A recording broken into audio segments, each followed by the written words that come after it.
What's up guys, Mickle here, and for the past couple of weeks we have been watching XRP for a potential massive breakout, but the one thing we have been waiting for, despite the very positive price action, was a big catalyst to really help it break through a very strong resistance. Well, in this video we're going to talk about what that catalyst might be, because we actually have a massive event right around the corner that I really do think could give XRP the momentum to actually break out of this thing and possibly go parabolic. In this video we're going to talk about what that event is, because guys, this could be very exciting for XRP. Like always, your support means so much to this channel. If you enjoy these videos, make sure to take a quick second to like this video and subscribe to my channel. It's really going to help me out so much. Also, if you ever need a good place to buy some XRP, make sure to check out my favorite exchange, Uphold, down in the description of this video. Also, Uphold is doing their 50,000 XRP giveaway, so if you do not have an account there, make sure to sign up using the link in the description of this video so you do not miss out on 50,000 XRP. With that said though, let's jump right into it, and I hope you guys enjoy the content. So I want to start out this video and just quickly go over some things being said in DC FinTech Week right now. I think this is really important to pay close attention to, because at the end of the day, despite the lack of understanding by policymakers for the cryptocurrency industry, it's still really important that we get in their head and understand what they're thinking. And I want to show you a very interesting clip of the head of the OCC actually talking about crypto. Now, this guy is actually very bearish on cryptocurrency technology, but I want to show you that his logic actually has a massive flaw in it, and I'm going to break down why his bearish stance is actually pretty bullish, and it's really going to let you know how far the cryptocurrency industry has come, and you're really going to start to understand that despite the fact that some people are still skeptical about crypto, some people still lack an understanding of what it's actually going to be used for, deep down they're really starting to understand how transformational it could be. Listen up to this. Particularly when it comes to crypto, which of course has had its own issues over the last year. We still have not gotten the formal regulation. I know that's not necessarily on your shoulders, so you should maybe go talk to Gary and a couple other people to see where they stand. But is there a solution, I guess, to the problem that I feel like crypto itself kind of created? Yeah, so in my travels over the past year or so, and I talked to financial institutions, technology firms, other regulators globally, whenever this comes up, something I have really, it's really emerged. There seems to be more and more of a divide between crypto on the one hand and tokenization of real world assets and liabilities on the other hand. What do I mean by that? Well, with crypto, that's the usual stuff that is reported in the press, and it's what basically shot up and then crashed. That's the crypto world. It's retail focused largely, and it tends to be driven by the hope for speculative gain. That seems to be the main kind of fuel and interest in crypto, is that maybe I can make some money by investing in X, Y, or Z, a particular coin. It still remains replete with fraud, scams, and hacks, and some of the largest players remain unregulated. So the guy speaking draws a very stark comparison between tokenization efforts and cryptocurrency technology. Now, the reason he is doing this is because he's trying to say that centralized tokenization efforts by players like the big banks have a lot more promise than the cryptocurrency technology. Now, I think this is so interesting because the thing he is lacking, the thing he is yet to wrap his head around, is what he is doing is just proving the use case for cryptocurrency technology. There's going to be centralized private solutions, and he sees that as being very innovative. He sees that as being game-changing, and it is going to be. That is 100% going to be part of the future. But there's also going to be public tokenization. There's going to be tokenization on decentralized blockchains to create interoperability between the centralized solutions. So this guy is saying this stuff is transformational, but only the centralized stuff, only the private versions. But what he lacks, or what he is not understanding, is we are going to need ways to connect all these private centralized solutions. So by him going on this speech about saying, oh, I don't see the value in crypto, but tokenization is really interesting, he doesn't understand there's going to be public decentralized tokenization as well as private centralized tokenization. I think this just shows that these regulators are starting to slowly wrap their head around how transformational the technology could be. A lot of them are still skeptical about the fact that there's a token trading on the market, but guys, slowly they're going to have to figure it out, because this innovation is not going away,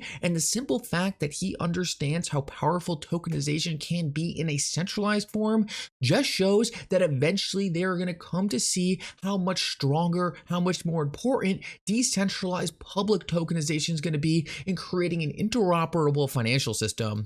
I wanted to show you one other clip of Brian Brooks talking because I think this is one of the brightest minds who kind of bounces between DC and the cryptocurrency industry. I always love listening to what he says. He always has a very bullish take on what's happening in the market. I think it kind of cancels out the stuff the other speaker was saying, so listen up to this. I think the biggest risk is slow adoption. I don't think there's a risk in the underlying technology platforms. What it feels a lot like to me are the advent of smartphones or the advent of the commercial internet. Even honestly, like the advent of the CD player. Like, who's old enough to remember when you bought your first CD player for $999, And the risk was that you were the chump that was paying $999, like I did in 1985 for your first CD player. And 3 years later, you could buy that same CD player for $29. So there's a bit of like an early adopter issue. And I think what many of us have been waiting on for 5, 6, 7 years at this point is, when is crypto going to have its breakout moment, or this mass adoption moment? And I think Mike and I probably both believe that housing finance is as likely a candidate for that as anything else. And why? Because it's the largest market of any financial asset in the world. The U.S. housing financial market is the largest financial market in the world. So it's more likely that people will start doing that than anything else, and that will break open all of these possibilities. I will just say as an aside, there have been a couple of efforts to do this already. So when my friend Chris Giancarlo was the CEO or the board chair or whatever he was of Common Securitization Solutions, Chris is a long time, his book is called Crypto Dad. I mean, he was the CFTC chairman, the CSS chairman, but was a crypto guy who was very interested in the promise of public blockchains. And there was a moment when CSS and the agencies were really looking at the possibility of using blockchains as a securitization vehicle, which didn't quite get off the ground, and so it took Figure to try and launch this. So I'm going to cut it off right there, but what you'll notice is the previous speaker who was bearish on crypto but bullish on tokenization and Brian Brooks are really talking about the same exact thing. Tokenization. The only difference is Brian Brooks understands that there's going to be private centralized versions of it and public decentralized open versions of it, and all these different protocols are all going to have different silos. Some are going to have private sections to them, some are going to have centralized sections, but all those walled gardens, all those centralized repositories of value are going to have to connect to one another in a decentralized open way so the public can interact with them. This is where the public blockchains come into play, and that's why the previous speaker just wasn't seeing the full picture. Brian Brooks sees it, a lot of extremely smart people see it, just like me and you. And I just thought this was kind of interesting to tag on there. I'd never seen this before. It actually turns out that the CEO of one of the largest banks in Japan, SBI Bank, actually thinks that XRP could potentially be the #1 cryptocurrency in the world one day, just kind of showing there are very smart people who disagree with this idea. It's only going to be centralized blockchains. It's only going to be private systems.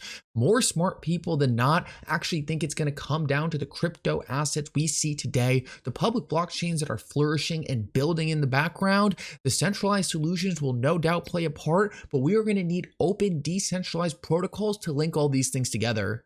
So now I want to move on and quickly talk about the XRP price chart right now and what could cause the breakout, because like I have been saying, we've been stuck in this trading range for a very long time, but it kind of seemed like whenever we came to the top of this thing, we really didn't have any momentum. We really didn't have enough positive catalysts to break us to the upside and really go parabolic. Now, what's interesting about this chart is I know it's hard to see, and I know this line doesn't look like it's going very high, but this line is already going to $3 to $5. So just understand on these logarithmic charts, despite the fact that these moves right here might not look massive, this is a huge exponential run right now. And that thing, in my opinion, that could finally give XRP the momentum to break out the top of this thing would be an announcement at Swell. Now, Swell is going to be going on today and tomorrow. It's Ripple's conference talking about how they are changing the financial system using XRP as well as their centralized solutions. And now that XRP finally has clarity to not be a security, I have a feeling we could see some big announcements. My hope is that financial institutions that have signed NDAs with Ripple, financial institutions, large governments who have been kind of scared to announce they have been working with the XRP ledger because of the regulatory limbo, will be more comfortable coming out and saying, hey, this is what we've been doing behind the scenes, and now that we have the regulatory clarity for it to succeed, we are ready to launch this in full effect. Ultimately, I think if we get a massive announcement at Swell, it could be extremely beneficial in giving XRP the positive price momentum it needs to really break out. I think it's clear over the past couple days that we are back in a bull market. Liquidity is flooding back into this ecosystem. We see projects all over popping off, and all these projects have really moved well off their lows. It seems like to me the market is just waiting for something big. It's waiting for something to get people excited. Institutional investors are waiting for a sign that this market is ready for prime time, ready for liquidity to flow back in. If we have a massive announcement at Swell, some massive corporation, some massive institution or government adopting the XRP ledger for its full intended use case, guys, I have a feeling that could be the thing to finally make XRP break out to the upside. And once that happens, we all know how fast XRP can move. Like I said, this small looking move right here is already at $4 to $5. I don't think there's any telling just how high XRP could go. Anyway, guys, thank you so much for coming. I hope you enjoyed this update. If you did, make sure to like and subscribe. It really does mean so much. And for now, Mickle out.